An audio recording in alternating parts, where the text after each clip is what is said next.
down John Dyson.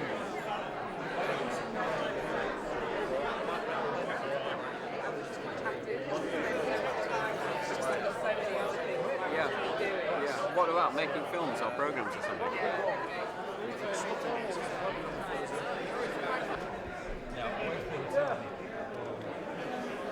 But it was just, I thought, is this the right time to go? When was that? Just before Christmas. Cheers. And then I thought afterwards, it was only a couple of months. I'm fine again now.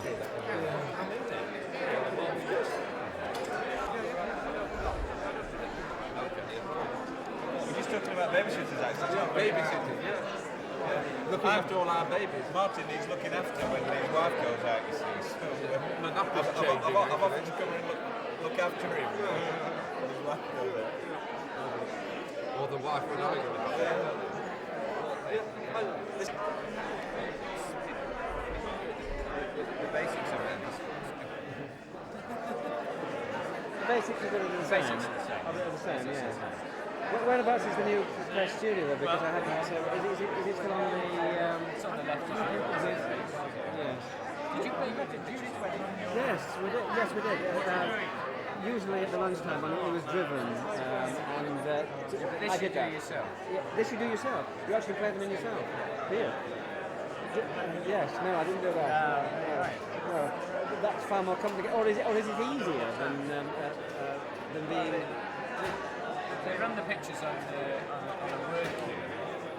It's just like cutting up another sort of I often think it's better if you have full control of yourself.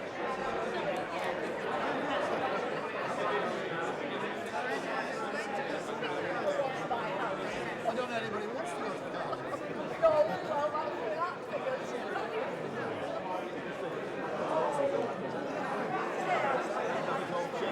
Is it true when you're an expectant father, things grow on your head? No, I just wondered.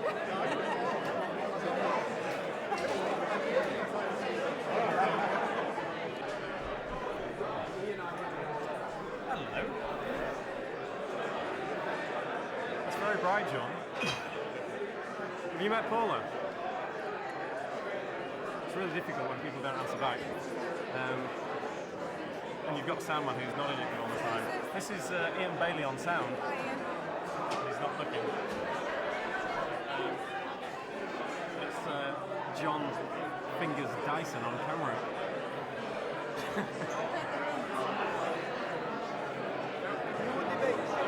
The original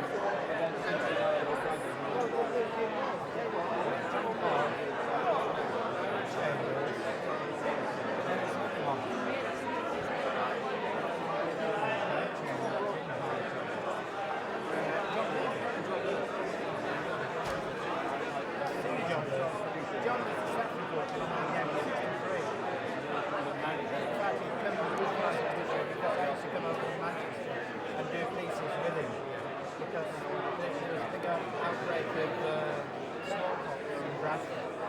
And John was always going to do a piece to Kevin. It was fine media. You might be interested to know that. Because it was his priority all the time was radio. So, thank you. Minimum focus. Over there, John. Thank you. Cut.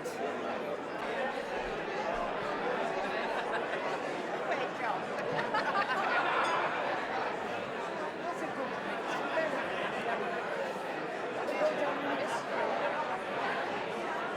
Get your back.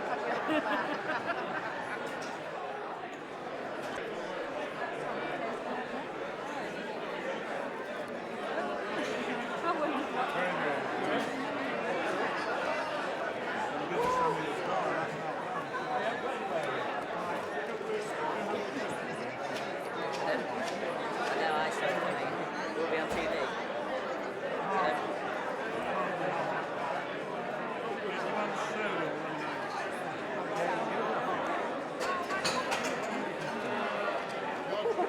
It's dangerous, isn't it?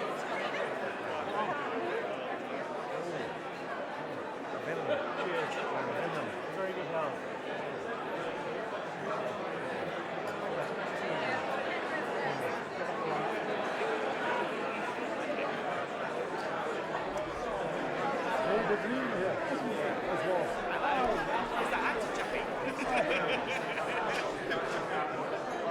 Keep on seeing you occasionally. Oh, I'm about. Yeah. Not about enough, but about.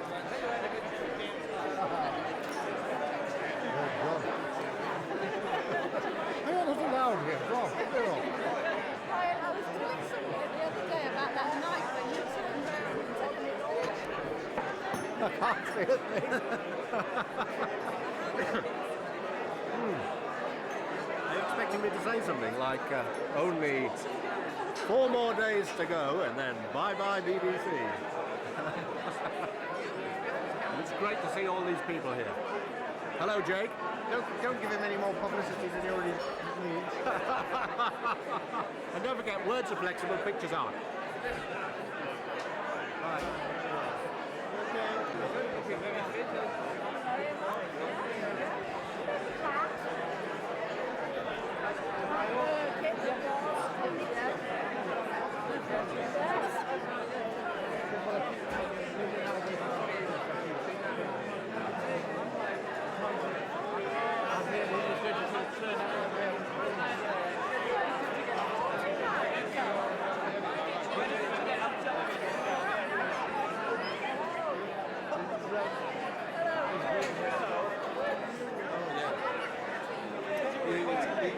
You're getting an excess of me tonight. I don't know why.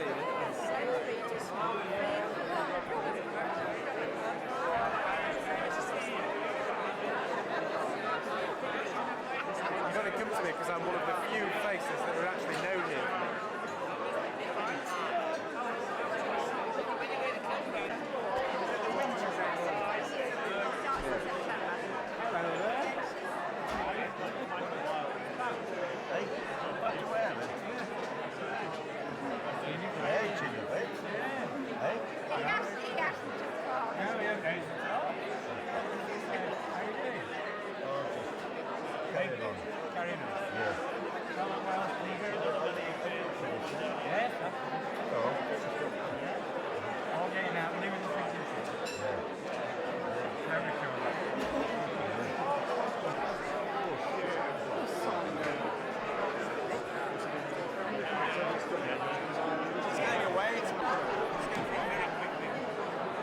What, you were his secretary?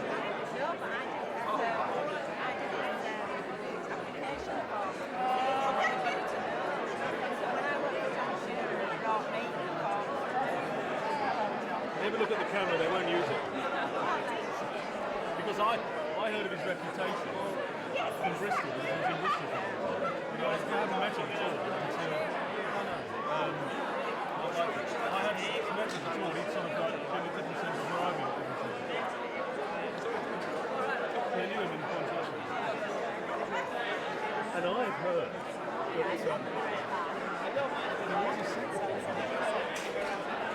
Booger off! Excellent. How are you, Ian? How's married life treating you? All right. Have you got a J8 on? You need one.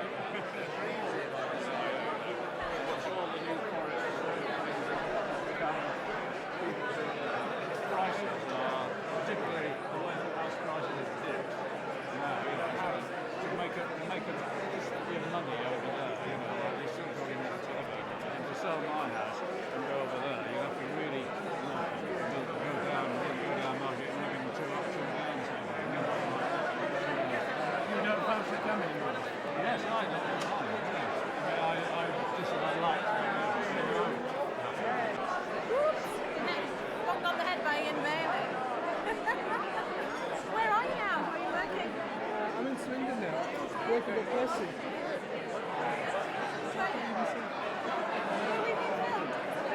We are.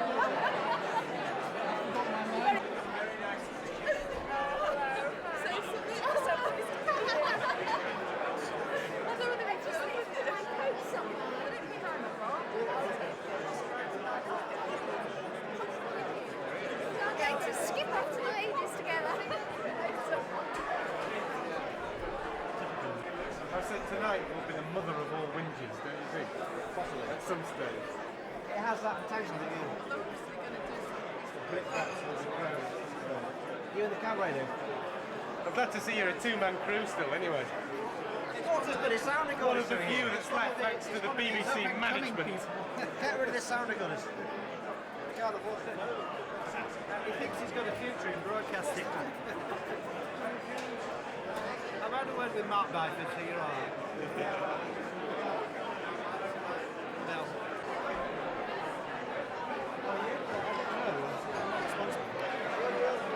If you want a gin and tonic, you can get a gin and tonic. So if you want a gin and tonic, you can get your gin and tonic. Evening, Mark. Tried to know you were coming to East Byford. Once told me he wanted his reporters hungry. He's got the right way about it too.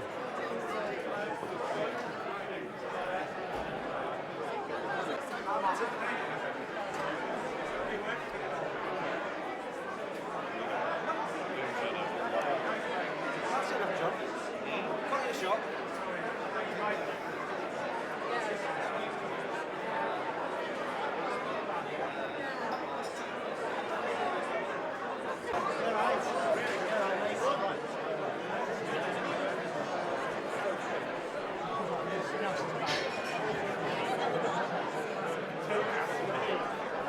I know nothing chatting.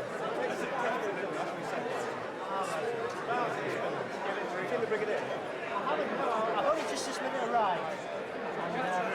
Hello, you alright? I used to work here once, but apparently it's only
two-man crew here this evening. What's going on?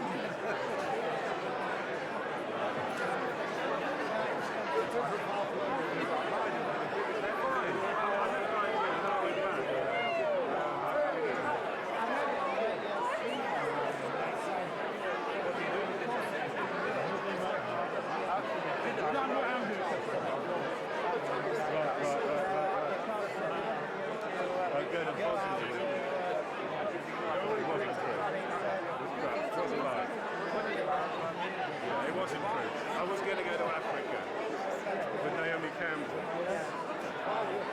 Same thing. I've just got my iPhone in. Recognize you. All the old guys here are sort of thriving, aren't they? Jesus. He's still working. Well, I've just been working for him. Right. Are you sure that you're... No,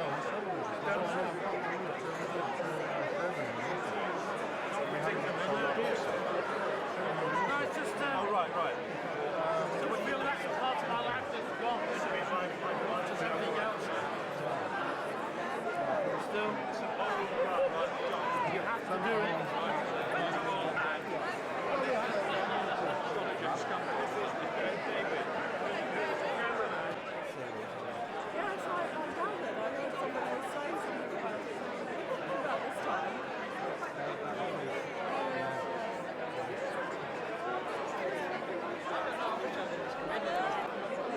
Sue swearing a bit.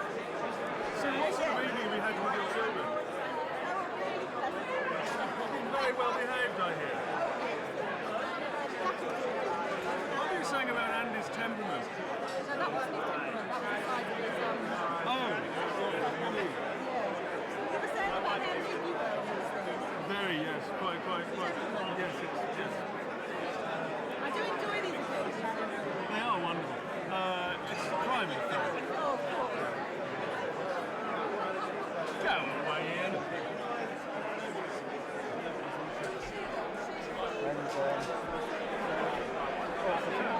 could get all the people together. And Bob said, why do we not have to leave a crowd 50 people?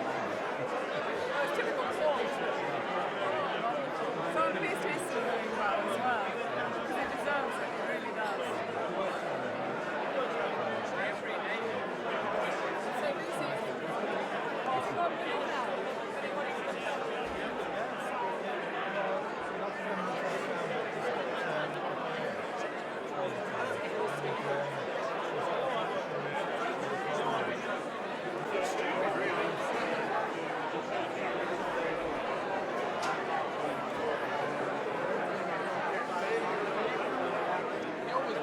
Well, I mean, it's hopeless, isn't it? I mean, it's probably, I'm not sure, it's probably in shot at the moment. You can never really tell.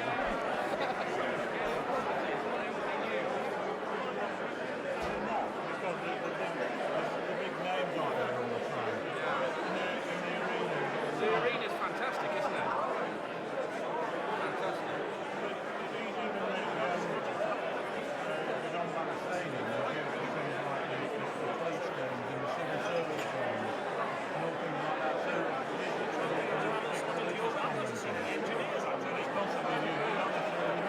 What about Paul's Ford?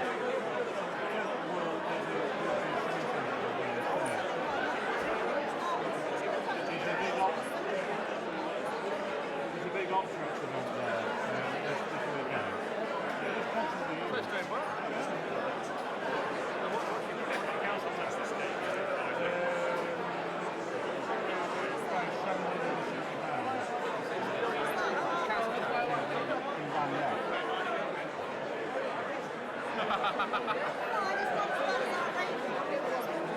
Good evening.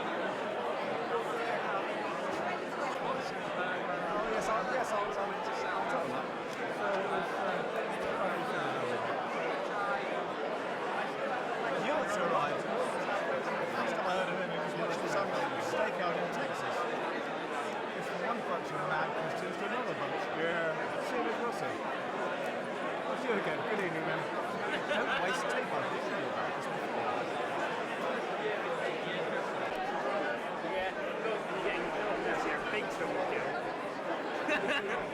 Let's have the embarrassing story about the time that Kate Watkins took all their clothes off and how much she got off the bits? Is that going to say you're not going to get on telly or anything? 80? 80 has got the Armani suit on. It's not Armani actually, it's Portsmouth. Let's try that. Drop a few more names. Can you drop a few more names while the mic's on? Andy, stop hiding behind the fucking corner. What would you like to Just because you're working on Esther Anson's Who's that man in the shadows? Captain Black. Would you like to drink? Pints of rising. Right. Right. As the parade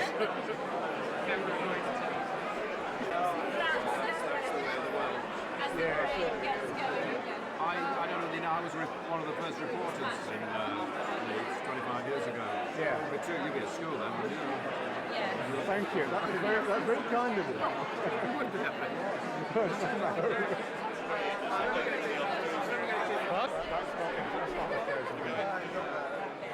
What's this for?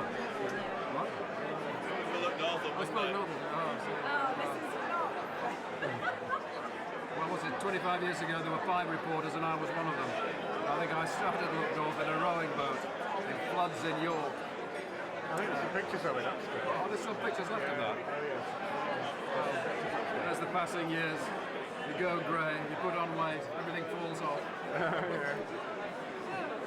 But I do remember they were some of the happiest days of my life working for Look North 25, 24, 23, 22, 21 years ago. Yeah. And I remember them very fondly indeed. And I mean, I learnt everything I know about television, working with particularly film editors and film cameramen in the Leeds cutting rooms.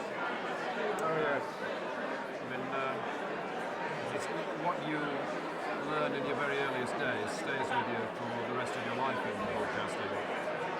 Certainly does, yes. I moved on from Leeds to Birmingham.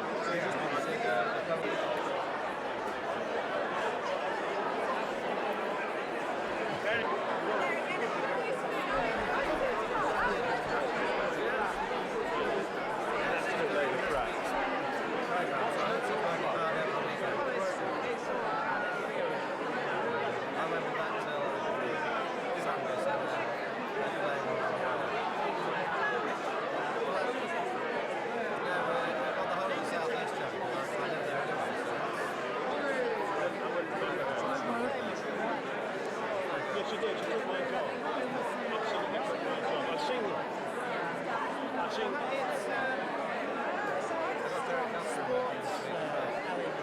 Harry does that. Derek and Sadie are programmed together. My dear fellow.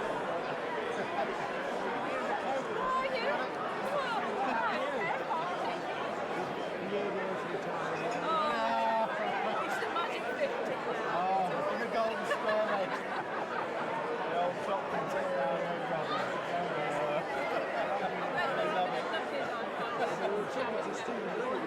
He's putting the market in Telly City. Oh,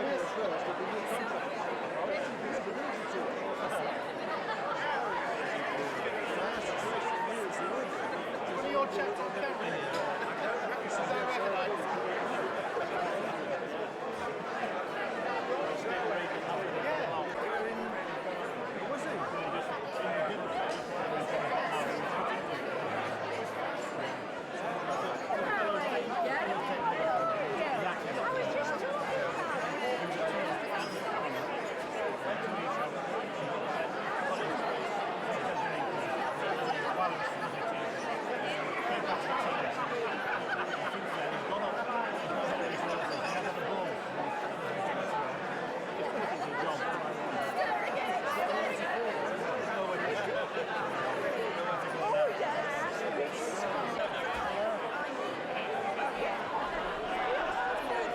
I must go and hassle Bill.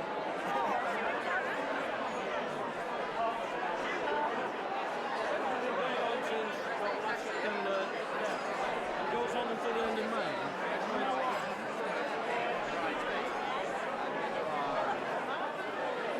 Excuse me.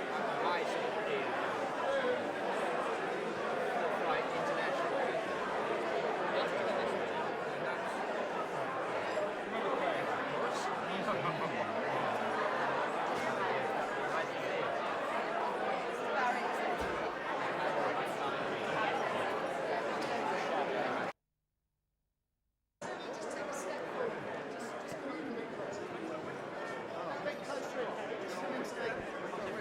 I need you even closer. All shuffled together.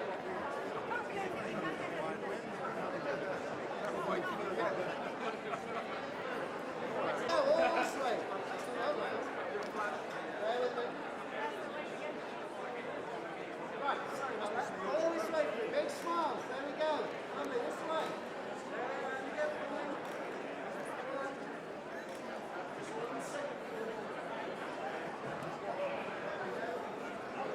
All this way, that's it, lovely, big smiles. Come on, big smiles. Thank you very much.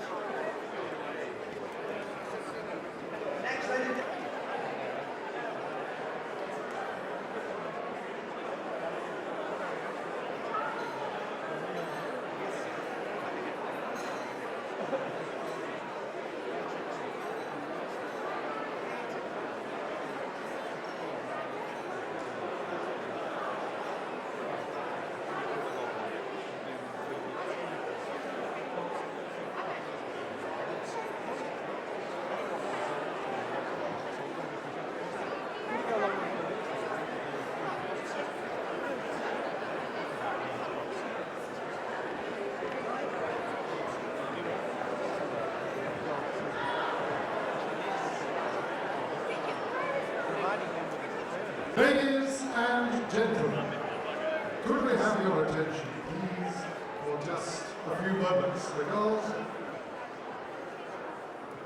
the greatest moment so far this evening is about to take place, other than I'm going to taking his trust.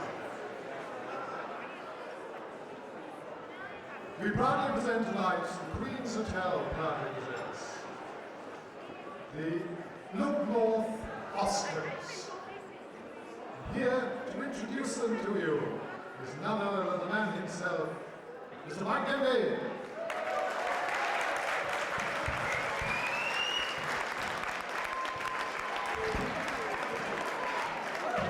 And also Harry Gresham.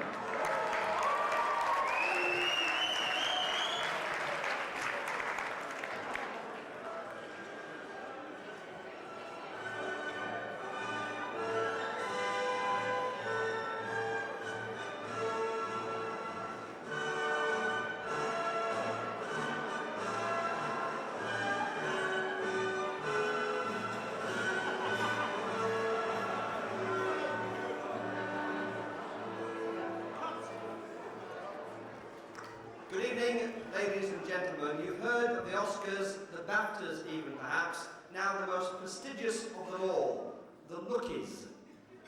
Yes, Harry, Look North send tribute to the people who've contributed so much to the development of the programme from 1968 to the present day. And to remind you of what Look North was like when it first started, here's our first flashback. This is BBC North.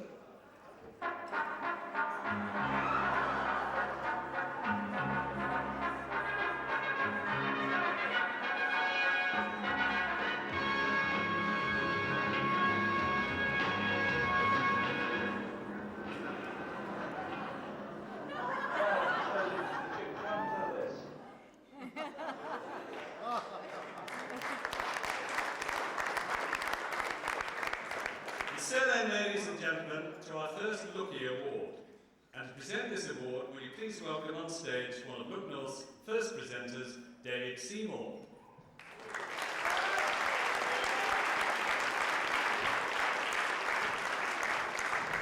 And, ladies and gentlemen, the winner of our first award, which we're calling the Early Days Reporter of the Year Award, is a man who is to reporting what Saddam Hussein is to babysitting.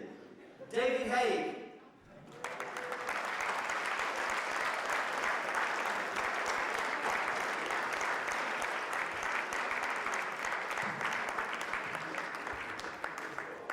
Look, it's all very well for these guys. They've got scripts and they've been working on it for about Oh, lovely. They've been working on it for about 2 weeks. I just want to say it's a wonderful occasion. I can't believe there's so many people here. And I can't believe it's 25 years since we, with a few other people, started Look North in Leeds. The younger people here won't remember, but we started in an old church hall. And it was so decrepit, it was on the first floor, that there was a danger of the whole studio collapsing to the floor below. But at one time, actually, they actually shored it up to stop that happening. And in the very early days, I left the Daily Mail and started working in television. My friends called it show business, and it was in comparison, really. And forgive me if you've heard this little story before for the really old stages, but it's a true story. I was presenting one night, and down below in the church hall, there was a brownie troupe doing what brownie troupes do. Leapfrog and fun and games and squeals and shouts and so on. And of course this whole sound was coming up in the studio as I was reading the news. And being a very inexperienced television broadcaster, I actually stopped for a moment and said, "You'll have to forgive me, the brownies are playing around underneath me."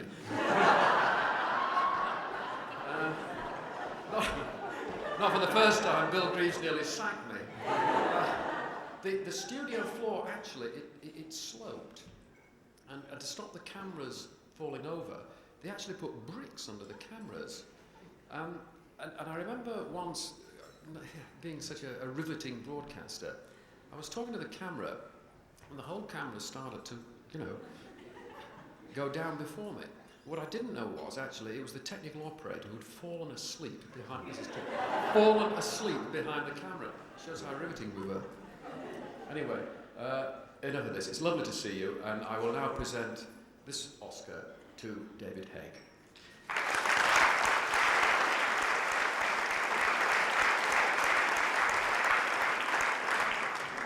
I can't even spell my name right.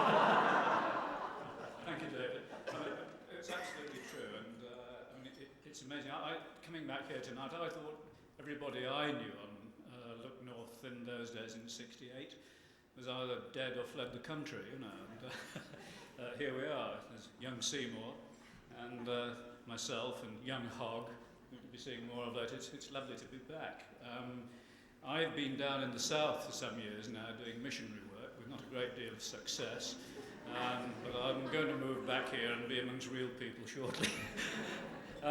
I can only say that when, like David, I arrived from newspapers and I'd done a bit of freelancing in radio and television, but when we arrived in these, it was a totally new experience for us, and what we needed was a lot of advice. And I remember the superb man who was not part of Look North, But there was a job called the BBC representative in Leeds, and it's a sort of job that John Burke would have acted straight away, and quite right too, he would have done. But it's gone now, and I'm sure. But this man was in charge of, I suppose, public relations and public affairs and the general sort of well-being of the BBC. And we met one day, the new reporters, and we met him one day in a pub, and he said to me, Haig, he was ex-army bloke, I think, and he said, Haig, he said, have you been to the Leeds Art Gallery? And I said, well, no, I haven't, as a matter of fact. And he said, absolutely true. I said, why should I go? He said, because, he said, it's absolutely the best place in the city for picking up middle-class girls. Now, that's not a very politically correct statement, and I apologise to the ladies for that. But like all the advice and help we got at Look North, it was spot on. Thank you, David.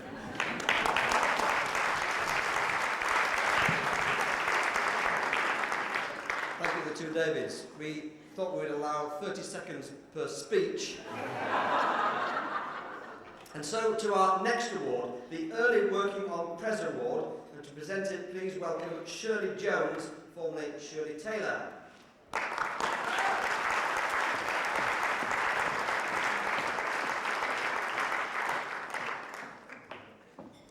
And the winner of this Early Press Award goes to a lady who sang around the office even more than Ted Crew does.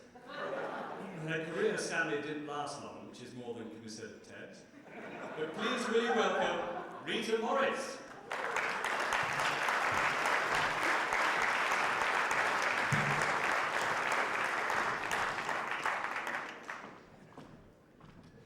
Good evening, everyone. 23 years ago, I started as a BBC North experiment. I started with Rita, Brian Baines and Fred Gaunt, and we were the new in-vision presenters. Now, the announcing was no trouble, but the desk we had to work was absolutely horrendous. We had to turn a key, punch up our own cameras, we were left completely in charge. We had to work the captions with our left hand, and we had to play God Save the Queen out of a drawer with a button at the end of the transmission, wasn't it? I found this quite boring, actually, so one night I decided, as it was bonfire night, I would close down the studio with a sparkler in my hand, and I did the entire close down with a sparkler, which didn't go down well with the fire brigade or certain people at the studio. So they moved me then to be an experimental reporter, and they gave me stories that other people didn't want to do, like riding penny farthings through Boston Spa on little hot pants and things, and I kept falling over, so that wasn't very good. Then they asked me to go and interview a vicar about brow rubbings in his church. Now, this went extremely well and was quite an interesting interview, if I say it myself, until I innocently asked him the question, have you got some parts that are better for rubbing than others? So they moved me from that. And I think the final thing, and if anybody here remembers me being with you all those years ago, was when they sent me on an army assault course with John Burns at Strensall Army Camp. And if anybody remembers this, I think some people do, it was meant to be male against female at this army camp. Well, I was doing extremely well. I was quite fit, I still try to be fit, and until I had to climb the rope up to the platform at the top of a tree and come down on the death slide, which is a little tiny pulley on 2 pieces of rope, and beneath you there's absolutely nothing at all. It was at this point I suddenly remembered I was afraid of heights. So I was up on this platform for an hour and a half, waiting till I could come down. In the end, they sent 3 rather gorgeous army officers to bring me down, so it was quite good. But the camera crew were absolutely furious because they were waiting to get the film back for that night's programme. And John Burns was yelling at me, you silly person who hasn't got any parents, or that sort of thing. Anyway, after that, I didn't get any more reports at all. And also, to add insult to injury, I had a letter from a female wrestler from Crewe who said I'd let the entire female race down. However, to come to Rita, she was very wise and she was very intelligent, because Rita decided this wasn't really for her, and she got away after 4 months, completely unhurt. Not for her penny farthings, and not for her army assault courses. She remained, and still is, the beautiful and the talented Rita Morris.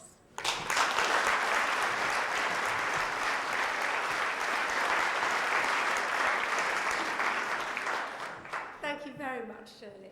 It's lovely to be here, and thank you to all the people who signed the letter, who had the vision to arrange this evening and to make us all remember.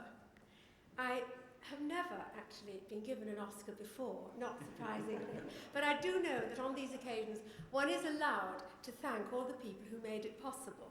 So I should like, if I may, to read out their names.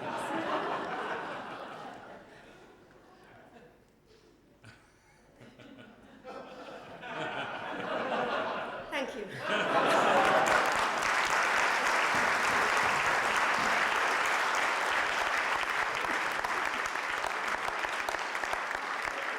Ladies and gentlemen, a few years after the time that we're celebrating now, I became a principal on the Black and White Minstrel Show, and one of the first songs I had to sing was this one.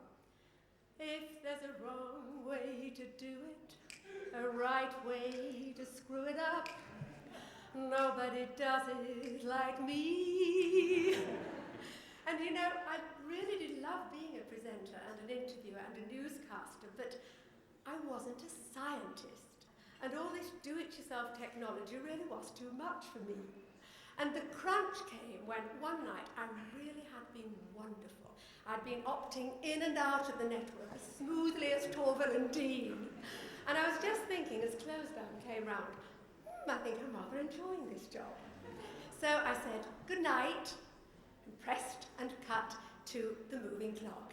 And then I started off the national anthem. No fault of mine, the tape was faulty. It was slow, and the sound was like this. God save. Well, I didn't know what to do, and I looked down in consternation, and I caught sight of my own stricken profile on the monitor. I hadn't cut to the moving clock, and this noise was still going on, and I didn't know what to do, so grimly smiling, I sidled out of shot. And I drove home and I wrote my letter of resignation.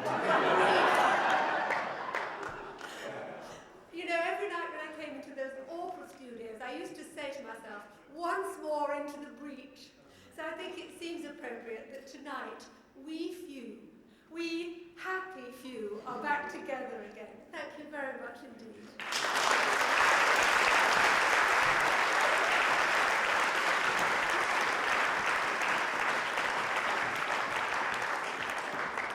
Thank you, Rita. Having heard you talk there, I realise now why Peter Levy is such a good presenter. If there was an award for the man who could claim to be the king of expenses, this gentleman would receive it. Please show your appreciation to this video message from Douglas, 37.2p a mile, B. Smith.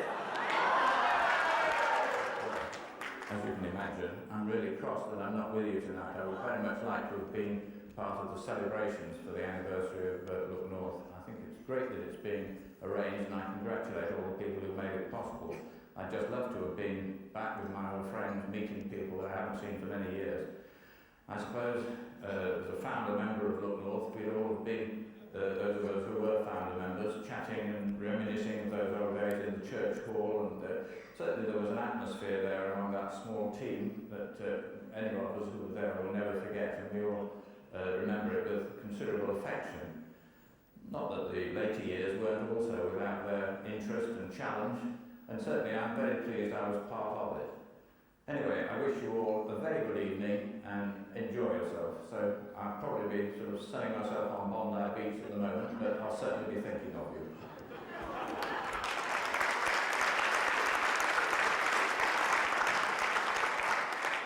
Thanks, Doug. That only cost us 300 quid. Our third lucky goes to perhaps the first man from the region who went on to fame and glory on network television. It'll be presented by a man who is still a household name to many people in this region, names such as Dettol, Domestol perhaps spring to mind. Would you please welcome, seriously, would you welcome Barry Chambers?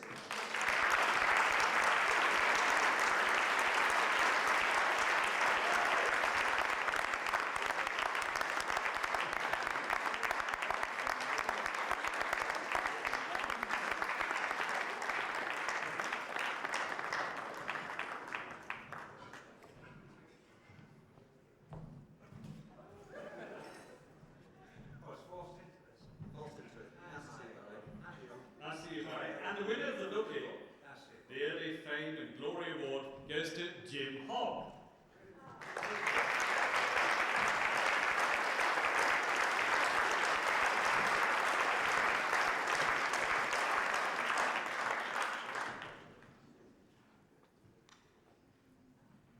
You know, well, I remember one story about Jim Hogg. David Seymour and I were sitting waiting to present the weather. And Jim was doing the final news headlines. And David had done a series on the canals. And Jim said, and now, from the bottom of the canal, the rest of the news. And we collapsed. I mean, we couldn't present the rest of the programme. There are millions of us. No.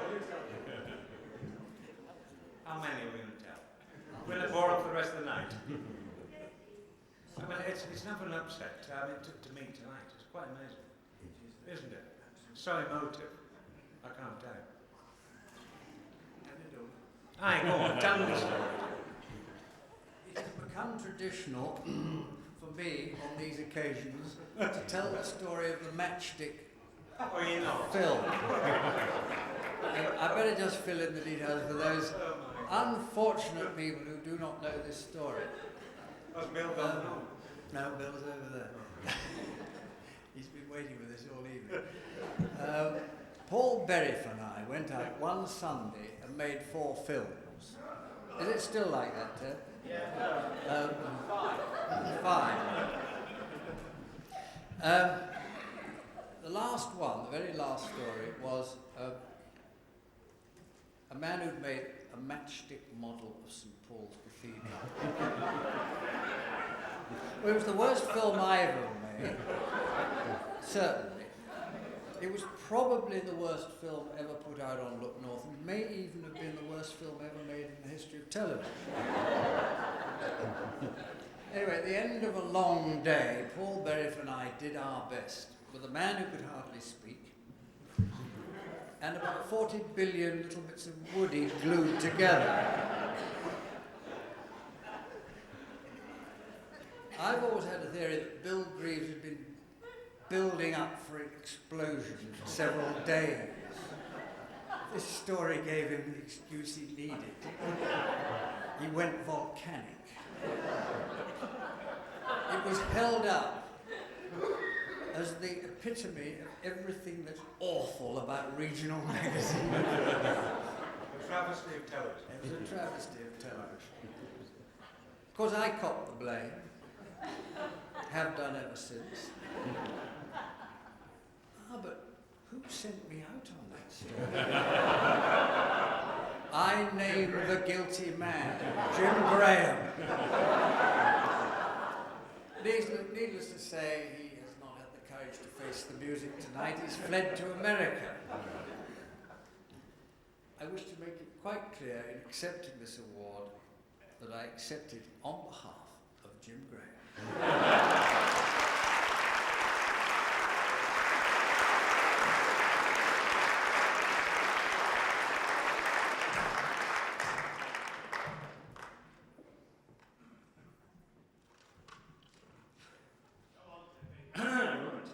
Sports reporters, and anyone will tell you I love sport. But sports reporters have come and gone. In the case of the present incumbent, the sooner he goes, the better. But none have matched the quality and individual style of this gentleman.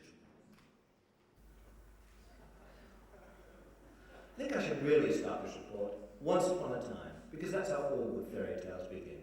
Whether this one will have a fairy tale ending, we'll not know, of course, until tomorrow evening.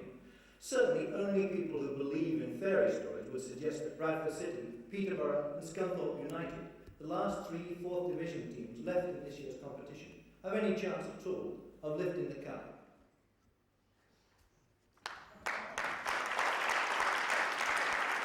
To present this award, a writer and journalist well known for running a tight ship and a lean operation, John Owen.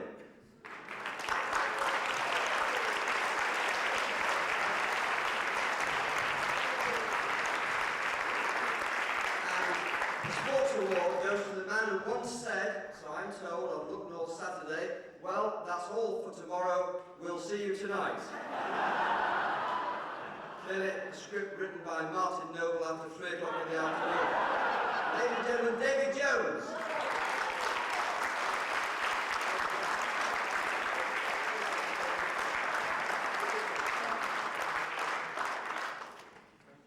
David was a poet, actually, because he used to say things like in his Pilsners.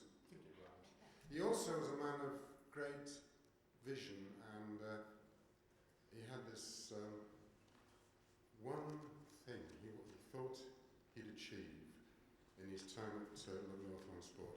And that was, and he used hundreds of feet of film to produce this. It was that someday a footballer or a football manager would say something faintly interesting. I admired him for that. Sadly, it was unfulfilled.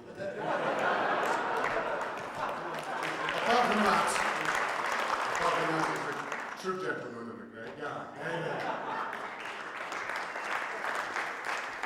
So many memories, so many cock-ups. I'm the guy that got Don Reevy to ban BBC from Ellen Road, and you should have seen Jim Graham go through nails that night. I must tell you, this Saturday night thing we used to do was an opt-out from Grandstand. When I was invited in to see if I would like to do this program, or whether they would like to have me, I was shown into that studio in Blackman Lane, I think it was, wasn't it? And went in there with Jim Graham and Bill Greaves. And Jim Graham started to tell me how I was to do this opt-out on Saturday. Now bear in mind, this was to be done 10 minutes after the final whistle had gone. And I was to grab copy off the copy taker, write my script, get some slides out, well they weren't slides, they were stills then, sorry, put them in that thing on the side of the desk, and drive the desk myself. I was to let myself out of the network, and as I talked, I was to pull a caption over, and then cut to another camera, this camera here, then come back in again, and go to Eddie Waring in the middle of all this, and come back to myself. And Greavesy stood there and he listened to this. He must have seen the sort of my face going more and more pale. And he went, and while you're doing it, he said, do you think you could stick a broom up your backside and swivel it forward at the same time? Thank you. I'd just like to add my thanks, my very sincere thanks that you found me and that you invited me here tonight. It's been great seeing you all again. Thank you very much.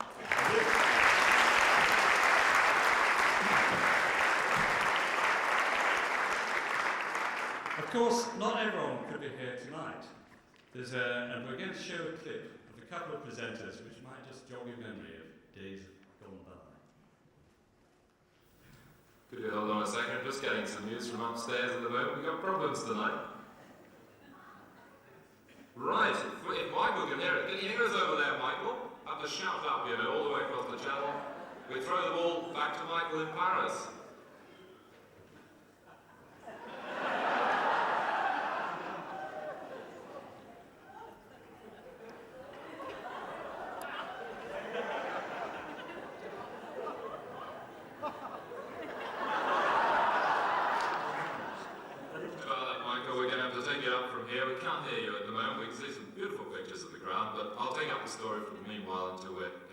Sorted out.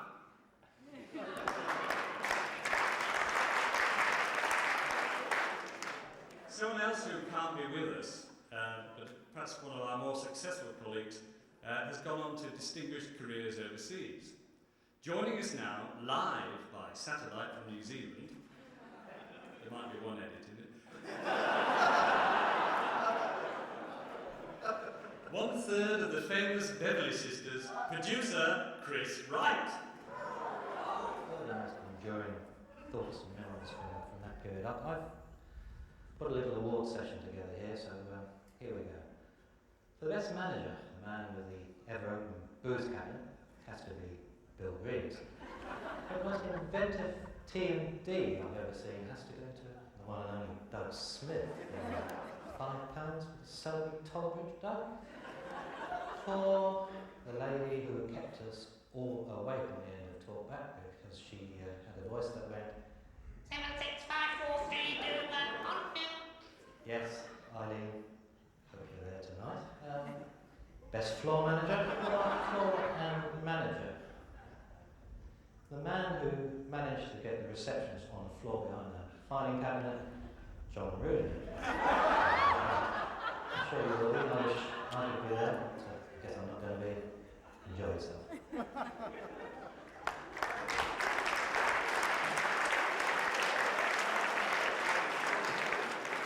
Thank you very much indeed, Chris. Now, being one of the current holders of the presenter's chair at Look North, one appreciates fellow presenters of a bygone age.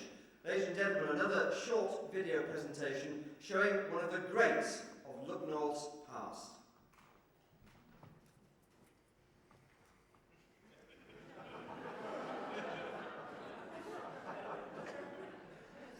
Satellite, sorry.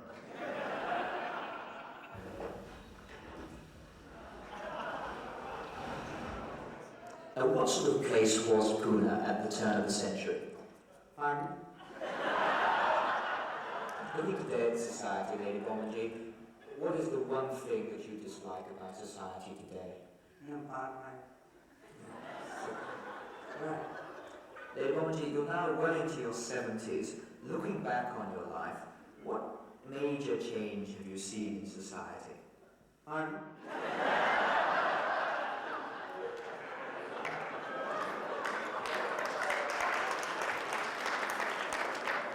To present the lucky presenter of the Quarter of a Century Award, please welcome a man whose career has come to an abrupt halt. He hasn't been promoted for 3 months, Mark Byford. And also, joining him, a gentleman who kept Mark Byford on the straight and narrow in those early days, Mr. Tim Hewitt.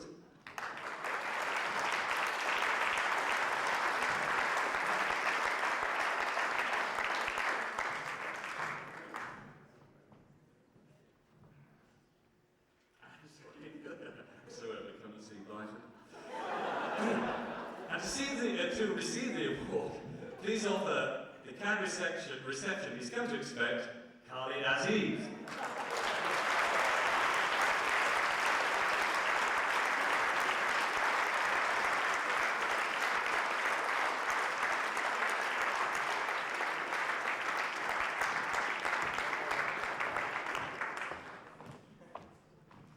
For those that worked on Look North late 70s, early 80s, you'll see that time is a great healer, that here in public, Tim Hewitt and Mark Byford can stand together in harmony.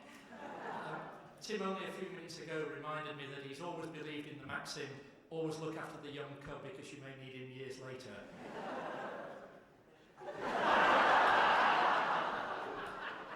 I remember the first day that I joined Look North was June the 4th, 1979, and Roger Bufton had taken me on, but unfortunately he took a week's holiday. On the first day that I started, and I had a note at reception. It said, I'm away for a week, but Martin Noble will look after you. He's a nice chap. And I've never looked back since. Don't be deceived as well. Everybody here, it suggests that Look North is a harmonious family atmosphere. The first report that I ever did for Look North, the following day in the pigeonhole, was an envelope, and I opened it up, and inside was a tube of Clearasil. With a note saying, clean up your act, kid. It's wonderful to be here. And when I was 19 at university, I wrote to a certain individual asking how he got into television, and that person was Mr. Khalid Aziz, so it's very apt that he now gets the award.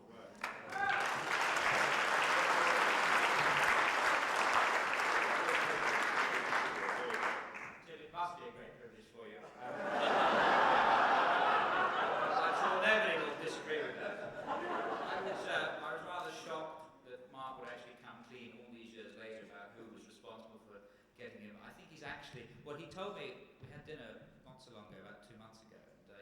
then he was third removed from the Director General's place. I think he's a bit closer now. But I do know his accountant, so he may not be as close as he thinks he is.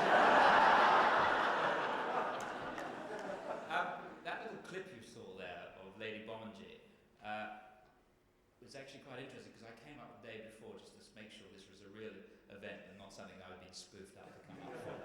And I went through Harrogate and pointed out to my lady, the current lady, that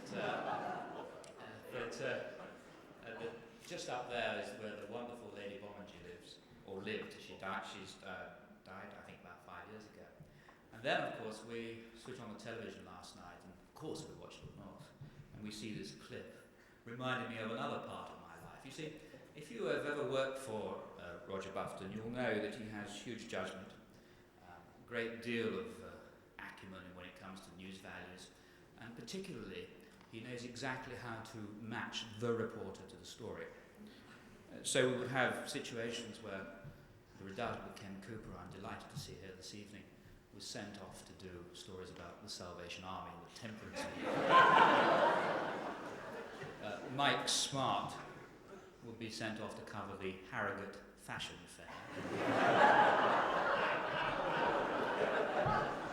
And Tim Ewart, who then, although but a lad, and certainly now has developed a not insignificant, God, I'm back in BBC speak already, a not insignificant reputation for being something of a Rottweiler, will be sent off to cover a cuddly toy factory or something.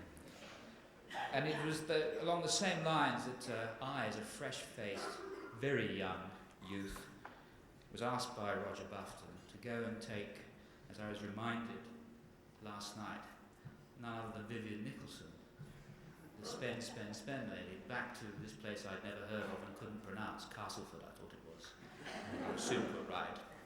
And would I mind walking down this council estate with Vivian? You know sort of places where the gates hang off on one hinge, and they have lawns of polished earth with a bed spring coming up. And it was the night after the play had been shown, and these women were there over the fences, and they were livid with her. Fur coat and all knickers, all this sort of stuff was going on there. And I can never forget that experience, which actually was perpetuated. I know I shouldn't talk about another program which was sort of out of the same stable, of course, was Lifelines, and she was a star on that, and sat next to me, very next to me. And of course, we were going through, well, they really got you down to a T. It said you like games, Vivian. Oh, I do. Sex games. And it went on. And I remember looking last night at that lovely montage we put together, that one of the things that we didn't get on film that time was the wonderful Yorkshire story, which really reminds me of everything it is about Yorkshire, which is a woman who was talking at the same time about thrift, because Vivian Nicholson was saying how she was trying to be thrifty. She said, "Thou that knows nought about thrift, look at this bloody broom. I've had this broom 35 years. Actually, on a serious note, ladies and gentlemen, we do have a genuine award winner actually in the guest list tonight. She's not actually part of Look North, but I think it would be rather nice to show your appreciation. You may have seen the BAFTA Awards last week. She's expecting a child very shortly. Tim's wife, Penny Marshall, she won for that marvellous piece she did in Bosnia, and I think a round of applause will be appreciated.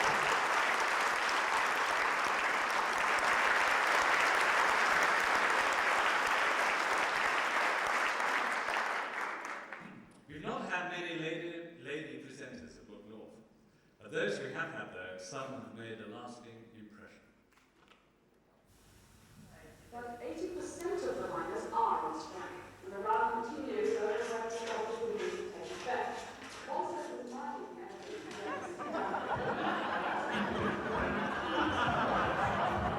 I'm just going to tell us how we can have London studios. Can you hear me first of all? Yes.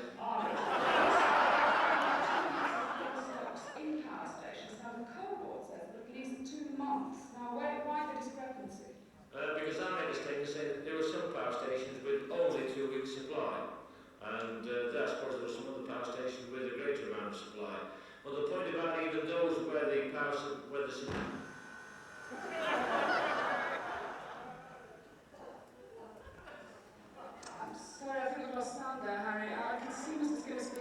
idea of referring to the communism as well, of course, someone calling that on everyone goes on about.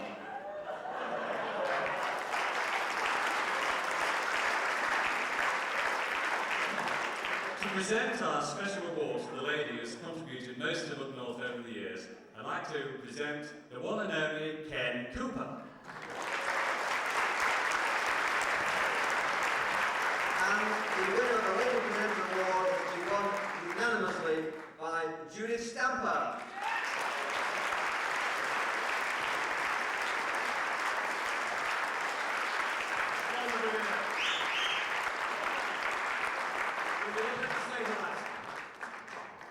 At last, I've got a copy of the running order. So I know the trenches, you know. Ladies and gentlemen, fellow fogies, I have a few words, very few. Bodicea, Indira Gandhi, Joan of Arc. These names have been falsely applied to the lady I call my loyal colleague, or did until a moment ago. Falsely applied because her chief virtues are those that she carries like a shield before her. The virtues of a nun. Chastity, poverty, and obedience. So I propose a not for a Lucky Award. Hello, Harry. Goodbye, Harry. Not for a Lucky Award, but more for the Mother Teresa Award. For, well, humility. Judith, it's been painful. The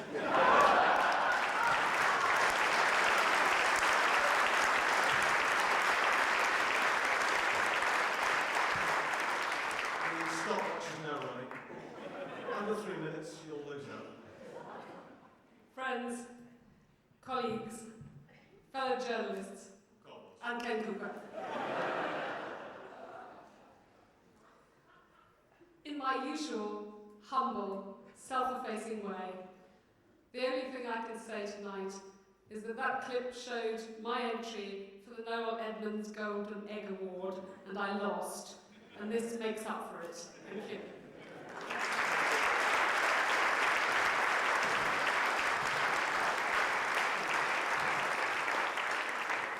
Staying on Good Presenters, our next award features a man whose tact and diplomacy will take him a long way. Bosnia might be a good starting point. The Lucky Award for services to Look North and South Yorkshire goes to this man. Hello!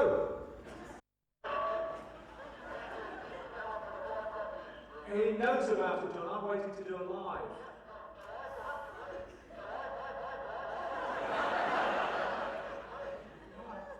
Mike knows about it, John. I've just said he's been told about it.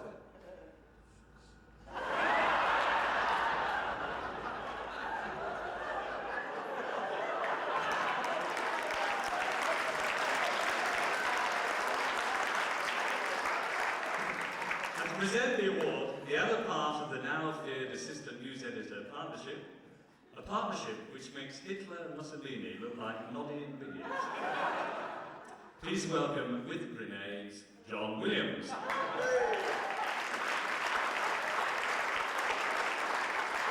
to accept the award, the man himself, Mike McCarthy.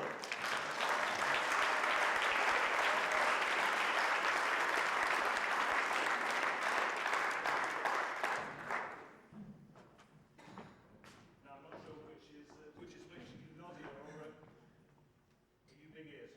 There was a, well, yes, big ears probably. There was a story about Mike about 3 years ago. The women in the newsroom had a competition for the man they would most like to sleep with if there was a 4-minute warning.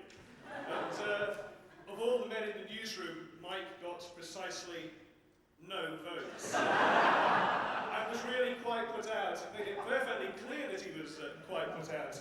And so, feeling ever so sorry for him, they had a whip round and bought him a single red rose. And when he took it home, legend has it that Mike's wife, Glenys, said, don't take it to heart, they just took pity on you when he put it in a jug of water on the windowsill. Thank you, John. I think John got minus 100, by the way. This is as much of an honour as the occasion when I went into a cafe in Sheffield and the waitress said, have I seen you somewhere before? To which I replied, yes, I'm Harry Gratian. And her response was, no, you can't be because I like him. I comforted myself with the thought that it could have been worse. I could have been mistaken for Peter Levy. Thank you.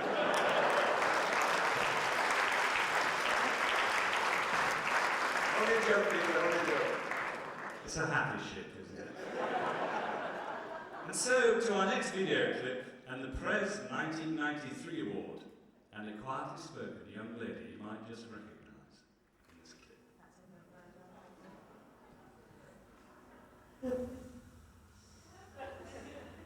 This is my country built name, look.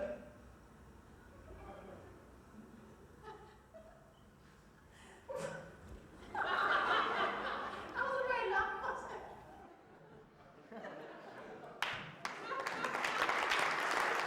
And to present the award, a man who became a superstar and was a cult, Brian Baines.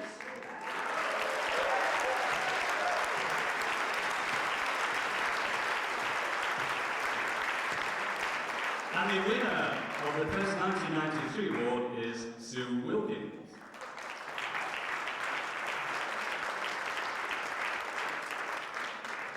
That was C-U-L-T, wasn't it? Sue, one of the 3 or 4 lovely, glamorous ladies that it was my privilege to sit beside as I told them how to work the gadgets. Now, I know Sue became so good at it, she could do it single-handed. What she did with the other hand, I never found out. But she was certainly one of my better protégés. Not only lovely, but competent, like all the others have been, really. I think in all my years at Look North, 17 or 18, I trained 27 people how to do press work. I was still no wiser myself at the end of the period than any of they had been, and they kept changing the operation of the desk, so I never got any better. Sue is absolutely brilliant at it, and I'm only too pleased to give her this lovely looking.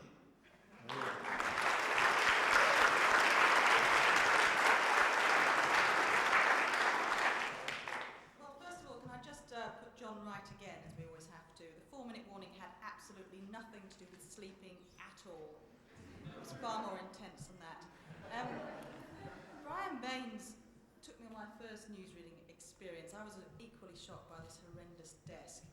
And we always used to mark the scripts up at the top, sort of 1, 2, 3, 4, you know, good, intelligent stuff, because we all were geniuses to start with. And Brian said, don't worry about that, darling. Never put the numbers when you're experienced like I am. And so we went thrusting our way into the first bulletin. I sat beside him, and he always held my hand. And halfway through he said, hand. Oh. I promised to keep it clean. And then he suddenly said, oh, I'm terribly sorry of you, as I seem to have got in an awful muddle. Shall we start again? So after that, I usually took your advice. Very usually tonight. They said to me to make sure I kept it clean tonight. I can't imagine why. So I thought I'd get Mike Denby back. I've been pregnant, it seems like the last 3 years of my screen career. And this has caused much merriment, especially with my ever-large bust, which sort of hangs over the shot and has got smaller and smaller as the shots get smaller and smaller. But I was doing awfully well. In fact, I worked up until the day before with my first baby. No thanks to Mike Denby, because about 5 months in, we were doing the 9:28 bulletin, and Mike had just been told he actually had to run the tapes in, instead of just sort of editing and calmly wending his way down to 9:28 and charging off home. And the first story came up, and we heard in the gallery, run VT! No VT. All right, go on to the next one, run the next VT!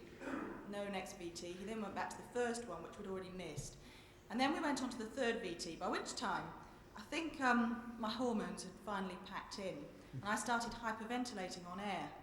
And I started to pant, and I started to shake. and got wobbly, and by this time the gallery could only comment, "What on earth is happening to Sue?" and didn't do anything. They didn't put any pictures up, they didn't tell me what stories to read, and there were certainly no moving pictures, because by this time Mike Denby was busy laughing his way through the 2 minutes. And it was afterwards as I I was hyperventilating as well. It's quite fun. Somebody actually phoned up afterwards and said, was Sue Wilkins having a sexual experience on air, or was it always that exciting reading the news? And after that, it was always a problem. I did promise to keep it clean, so I'll just say one of my most recent mishaps, because they did say, you know, cut the cock-ups down, which is a bit tricky in my particular position. And we were doing one of these ever wonderful live interviews that we record about 3 hours earlier in the afternoon.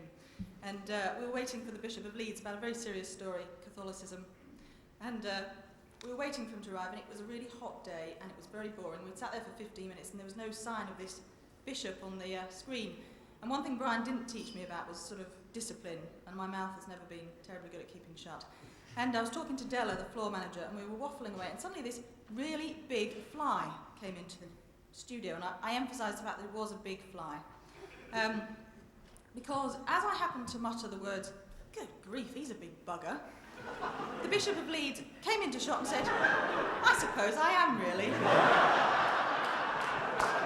Flattery got me everywhere. Thank you very much for my award.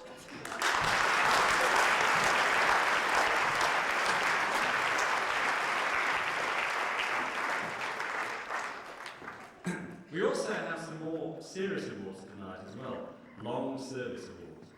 Our first in this category goes to a lady whose voice will never be forgotten. Such gems as, "I don't care if you are John Bird, the canteen closes at 4.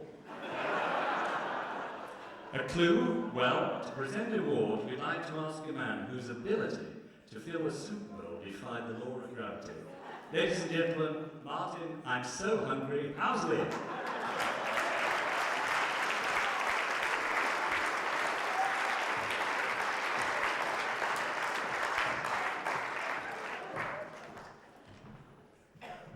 And the award, of course, goes to Margaret.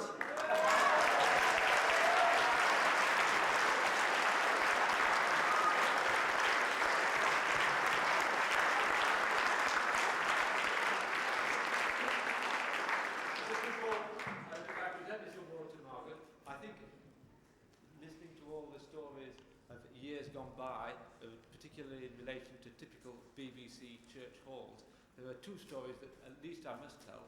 Firstly, the apparent reason why Mrs. Thatcher has it in, or Lady Thatcher has it in for the BBC, the true reason, is that apparently when Look North was operating from All Souls, Lady Thatcher was the then Minister for Education and had occasion, as is their wont, to visit the ladies' loo.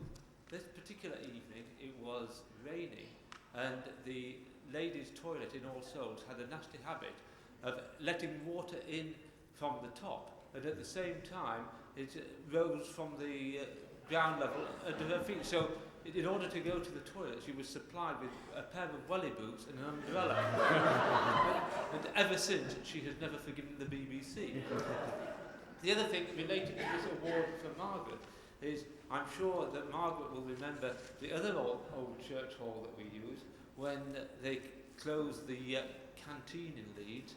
We transferred to the soup kitchen, which is now the insurance company car park, and that was an experience never to be forgotten, with Madge Smith and the rats and other people sort of helping us dine in this salubrious surroundings called the soup kitchen. It was amazing how successful it was. But after all these experiences, we moved into the new present canteen, and it was absolute luxury. But it did take some while to get used to. And there's the apocryphal story of Margaret, and please don't hold this against me, Margaret, but trying to get used to the system when somebody went along with some celery that was there, and she charged this particular individual 6pence. The next person had exactly the same, and I was tempered. And when queried, he said, but that's got leaves on. Margaret, you're one of the characters of Look North and the whole North operation from Leeds. We wish you all the very best for your forthcoming retirement, because I know that we will all miss you as much as the famous presenters who have been paraded up here before us. All the very best.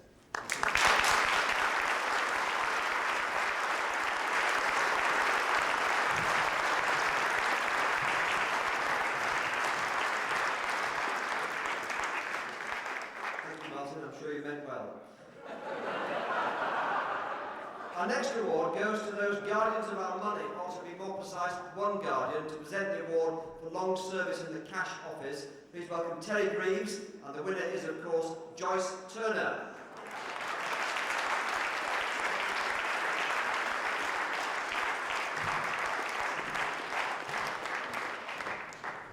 Stage is this way, Terry.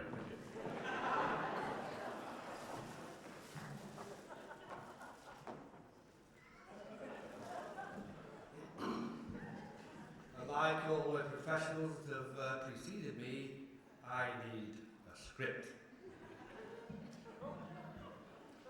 I'm going to speak about somebody tonight in the BBC who's always been known as the Queen. The Queen of the BBC. Joyce Turner looks regal and looks a bit like the Queen, and everybody thought she looked like the Queen. Joyce Turner has paid out, I worked out today, I worked out when you rang me up, I worked out that she has paid out £11,537,486 and only been 14 pence out.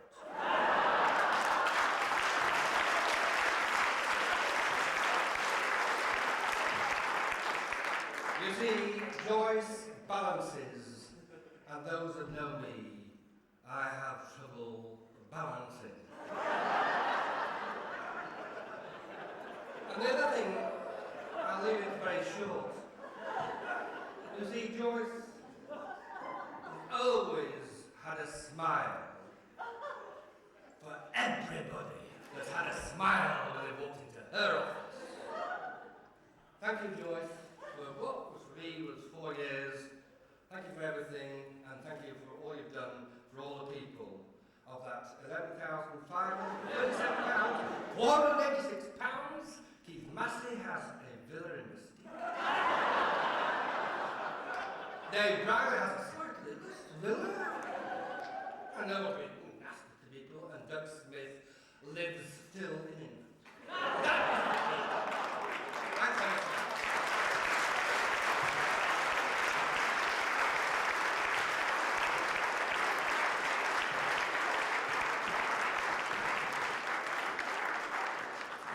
Sadly, ladies and gentlemen, only one person will remain from the original Look North cast from 25 years ago by this time next week.